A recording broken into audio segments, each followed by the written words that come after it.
Hi, my name is Iveta, and I wanted to talk to you about my coming out story. It's a long story, and it took years for me to realize that it's okay to be who I am, that I really don't have to pretend to be something I'm not, and that no matter what I actually am, how I am, who I am, concerns no one but me. Basically, it starts when I was a child. I was always a tomboy. I had always cracked knees, and my jeans had holes in it. You know, I was wearing basketball t-shirts and jerseys and shorts and always trainers, some kind of trainers. You wouldn't have caught me in a dress, ever. I grew up in a village with my grandparents because my mom got me very young. So I grew up with my grandparents and my aunt. She was 8 years older than I was. Um, it all started, I think, in elementary school. I was with the boys. I was acting like one of them, but I never wanted to be a boy. Like, I knew that those things were possible in some way, but I never wanted to be a boy. I was just a tomboy. I was teasing girls and I was running around, climbing trees, playing football with the boys instead of, doing ballet or jazz dance with the girls. You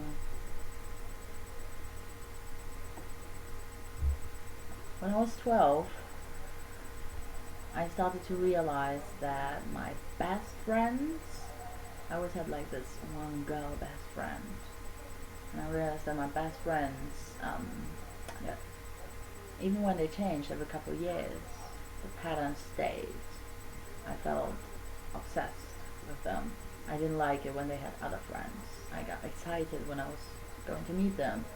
My heart was racing, when we hugged. And when I was 12, going to be 13, I moved to Hamburg from this little town, this little village. I moved to a metropolis. And yeah, that changed everything. I always compare with a bird in a cage. I was always a bird in a cage, very guarded, very protected by everything.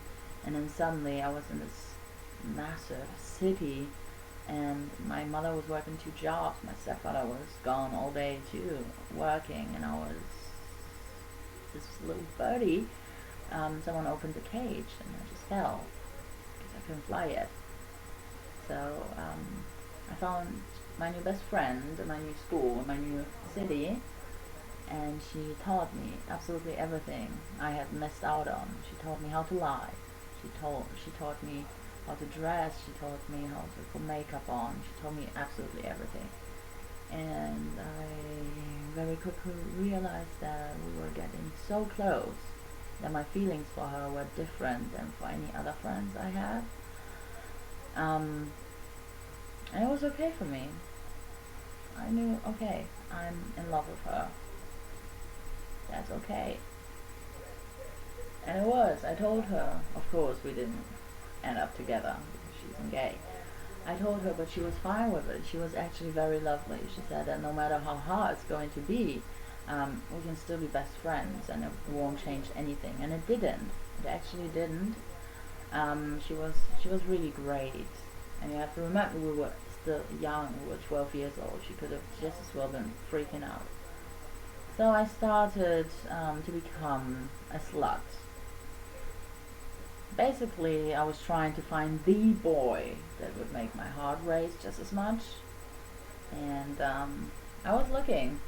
Still haven't found him. Sorry, my rats are going nuts. Hey, was denn da? Was machst du? Yeah. Next thing I know, I had a new boyfriend every week. My grandparents were calling me. How is life? Do you have a boyfriend? Yeah, of course I do. the worst thing in life for me would have been back then to disappoint my grandparents and my aunt. I wasn't really seeing my mom as my mother. She was, she had been always around, she's always been there, but for me she wasn't a motherly figure, I guess. And my grandparents were. So, of course, I didn't tell anyone that I was in love with my best friend, because I was like, yeah, that's going to pass at some point. I just need to find a boy that will make it go away. And I didn't. When I was 14, yeah, before, so 13, I have met a girl, a dyke, as I used to call it. You know, she was a year younger, and she was wearing boy clothes, and she had short hair, and absolutely everyone who was seeing her knew that she's gay. And I became her first love, and she became my wet towel, I guess. I was very happy when we were alone, but the moment I stepped out of the door, I panicked.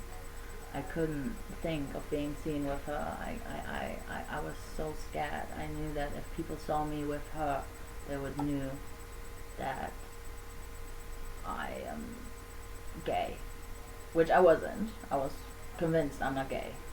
I'm not, and I'm only, you know, snogging the dyke, because I'm confused. I'm a teenager. That's what you do.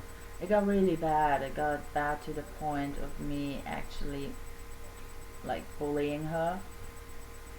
But when we'd be alone, I was completely different. I was lovely. And at some point, I was 14, 13, the whole town started to turn against me. I've been someone who had always led people. And suddenly all those people turned against me, and I was being bullied by absolutely everyone. It started in school, it went on to home, and we didn't have like Facebook, Skype, or not even MSN yet.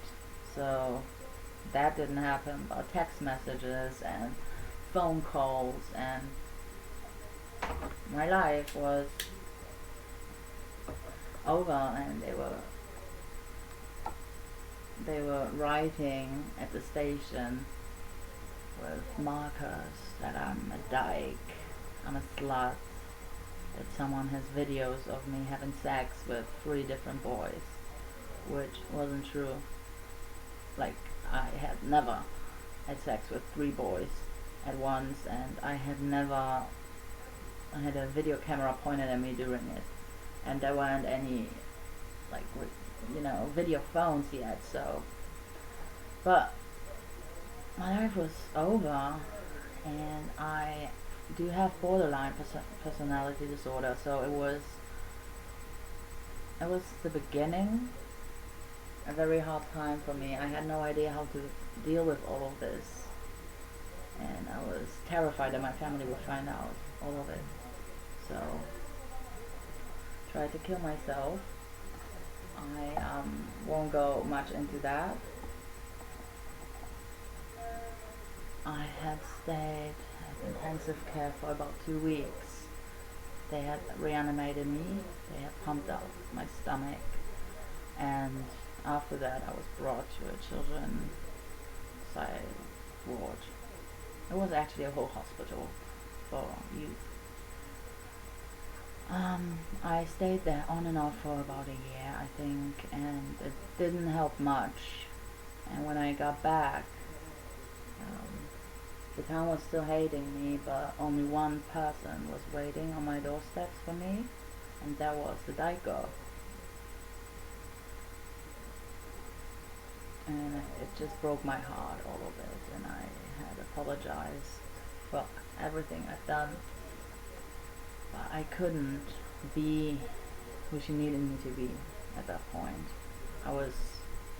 Maybe I wasn't as homophobic anymore, but I still wasn't comfortable in actually being out and being with her.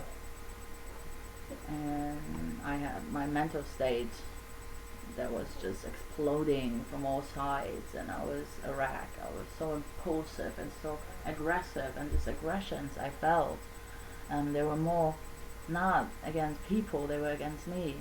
I was angry that I couldn't be normal, that I couldn't be just happy like all my friends were, that I had to be different, that I had to have this problem why I couldn't be normal like everyone else. So I kept going back to the psych ward, and I met a girl there. She was 16, I must have been almost 15, and she was a junkie. She was on the drug addict station. I was on the suicidal station, and I remember we were kind of together, I guess. We were snogging, and whenever we were both allowed outside, we would meet, and we wrote letters to each other, and her mom had kicked her out. So I knew that after her therapy, she wouldn't be able to go home. And my therapist told me that I had to speak to my parents about everything, because they had no idea why I was so angry, why I was so devastated by life, and why I wanted to die so badly. They just knew that they couldn't leave me out of their sight for more than 5 minutes, because I would kill myself or hurt myself or set my house on fire. I kept I had a bunk bed, but a top bed. My stepfather had built it for me, and when like the half of the room was just in 2 levels, and I had always burned with a lighter. I was burning the ceiling, and I was a mess. I was completely a mess. So my parents were helpless. I stopped going to school. I was just out, taking drugs, getting drunk. When I was at home, I would hurt myself. So they always sent me back to the psych ward, hoping that it would keep me from dying, basically. But they had no idea why, what the problem was. They knew it was they were told it's probably borderline, but you can't diagnose a child. The person has to be 18 years old for a proper diagnosis. So they said that they don't think it's just the puberty and my rebellious streak. They thought they're pretty sure it's borderline personality disorder. They can't diagnose it yet, so my parents were given books to read on that topic and stuff, and one question kept coming up: what is actually the problem? What can she deal with? Because I wasn't only hurting myself, I didn't want to live. And for my parents, there had to be a reason for that. So my therapist in the psych ward told me, you have to talk to your parents. My mom was coming for a mother therapy session every Thursday. It was 200 kilometers away, and she came every Thursday. So he was like, you have to tell her. You've got to tell her, because she doesn't know what to do. She doesn't know how to help you. And by now, nothing would shock her. So my mom came, and I told her that I'd fallen in love. She was happy. She was like, that's great. What's his name? I was like, Jesse. She's like, okay. And which station? That was the first question. I'm like, drug station. She's like, oh, so he's an addict. I'm like, yeah. But my therapist was like, who wanted me to correct her. So I was like, Jessie is short for Jessica. My mom just looked at me. She was like 32 by then. She looked at me and she was like, a girl. And she's your girlfriend. I'm like, yes. I'm like, okay. okay. And that was it. We went to have a smoke outside, and because my mom never allowed me to smoke. She had never allowed me to smoke, but when I got that first for the suicide attempt, um, they had to have her sign a sheet that I am allowed to smoke because I'm underage, and they were pestering her, basically telling her that they can't take this from me, that it's like an outlet. They can proper therapy me now if they take even cigarettes away, that I won't, respond to anything if they do that. So I was smoking. She couldn't do anything about it anymore. She had basically allowed it with her signature. So we're smoking, and then she asked me how long I have known that I like girls. And I always knew somehow, but I'm not gay. I'm not gay.